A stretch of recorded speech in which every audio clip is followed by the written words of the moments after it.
Hello friends. आज मैं बहुत ही अच्छा टॉपिक लेके आई हूँ जो सबको जानना चाहिए और जो हमारी बॉडी से रिलेटेड है, हमसे रिलेटेड है, जिसका नाम है प्राणायाम। प्राणों का आयाम, प्राणों का विस्तार कैसे करें।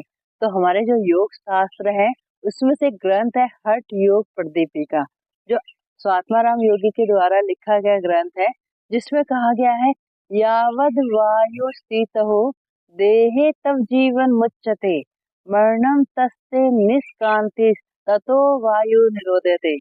जब तक ये प्राण हमारे शरीर में है ना, तब तक ही हमारा जीवन है। और जिस दिन ये प्राण हमारे शरीर से निकल जाएगा, उस दिन हमारी मृत्यु हो जाएगी।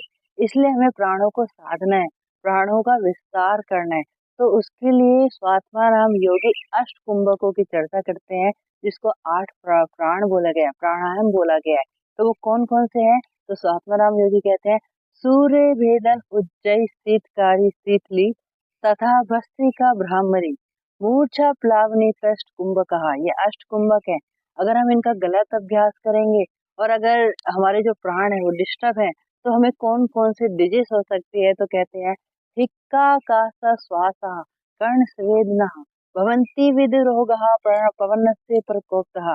कि जब हमारा प्राण डिस्टर्ब है या हम गलत प्रैक्टिस कर रहे हैं प्राणों की, प्राणायाम की, तो हमें खांसी, अस्थमा, कान में दर्द, सिर में दर्द, इस तरीके के अनेक जो प्राणों से रिलेटेड जो डिजीज है वो हो सकती है। जैसे अस्थमा हो सकता है, रेस्पिरेटरी सिस्टम से रिलेटेड डिजीज हो सकती है।